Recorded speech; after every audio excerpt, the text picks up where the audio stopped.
వరకు తీసేయన్న.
సంజీవరావు అండి. మా ఇక్కడ ఎకరం 79 సెంట్లే నా పేరున ఉందండి. ఒక 54 సెంట్లే మామూలు ఉంది. ఈ ఎకరం 79 సెంట్ల దగ్గర ఫస్ట్ వాళ్ళు చేపల చెరువుని స్టార్ట్ చేశారండి. చేపల చెరువుని స్టార్ట్ చేసిన తర్వాత మెల్లగా రొయ్యల చెరువు స్టార్ట్ చేశారు.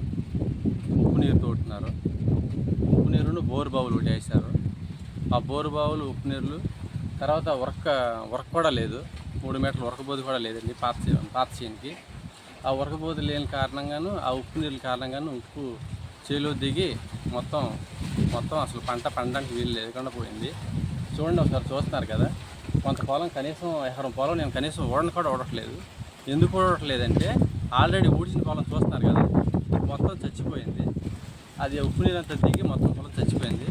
వాళ్ళు పేరుకేమో చేపల చెరువుని స్టార్ట్ చేస్తున్నారు. తర్వాత ఏమో మెల్లగా రొయ్యల చెరువు మొదలెడుతున్నారు. రొయ్యల చెరువు ఉప్పు నీరు వేసి మొత్తం అంతా పొలం పండకుండా మొత్తం సారవంతం అంతా పోయి వీడు పట్టిపోయి పొలం ఏమి పండట్లేదు. మరి ఇప్పుడు కొత్తగా ఇంత అయిపోయిన తర్వాత ఏ అధికారాన్ని ఏం చేయాలండి? మొదటగా ఏం చేయాలి? నా పర్మిషన్కి సాల్వ్ చేయాలి. దానికి పొలం పండట్లేదు కాబట్టి దాన్ని చేపల చెరువు చేయడము, దాని మీద వాళ్ళ మీద యాక్ట్ తీసుకోవాలి. యాక్ట్ తీసుకుపోగా మళ్ళీ కొత్తగా మామగారి పొలం పక్కన 217/8లో కొత్తగా 2024లో పర్మిషన్ ఇచ్చామని చెప్పి కొత్తగా చెరువుతున్నారు. ఇప్పుడు ఆల్రెడీ సగం నేను 90% మునిగిపోయాను. ఇంకో అది కూడా ఇచ్చైతే మొత్తం 100% కూడా మొత్తం ఇదైపోద్ది, మొత్తం చచ్చిపోయినట్టు అయిపోద్ది. సాధారణ రైతుగా ఈ పొలం మీద ఆధారపడి మేము బతుకుతున్నాము. ఈ పొలాల మీద బతుకుతున్నాం కాబట్టి మాకు ఈ పొలమే ఆధారం. పొలమే ఆధారంగా మేము బతికే వాళ్ళకి ఈ పొలమే లేకపోతే మేము ఏం చేసుకోవాలి సార్? మొత్తం అది పొలం చూస్తున్నారు కదా, పొలం అంతా ఇదైపోయింది, బీడైపోయింది. పెట్టిన మొక్క బతకట్లేదు, కలుపు మొక్క కూడా రావట్లేదు నా పొలంలో. మొత్తం ఉప్పు అయిపోయింది. ఉప్పు మీద దాని మీద చెరువు తీసుకుని ఆ రొయ్యల చెరువు ఆపించాలి కదా.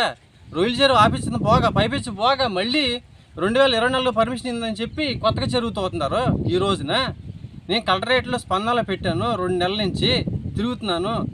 స్పందన తిరుగుతున్నాను కానీ అక్కడ పరిష్కారం కాకుండా మొత్తం దీని మీద ఈ పరిస్థితిని గమనించి అధికారులు దీని మీద చర్య తీసుకొని ఆ కొత్తగా ఏర్పాటు చెరువుని ఆపించి ఈ ఈ నా పొలం పంట భూమి మొత్తం సారవంతమయ్యేలా చేసి నా పొలం పండే విధంగా సాగుకు అనుకూలంగా సేద్యం అయ్యేలా చేసి నా పొలం నా దిగుబడి నాకు వచ్చే విధంగా చేయండి అని అధికారులను కోరుచున్నాను.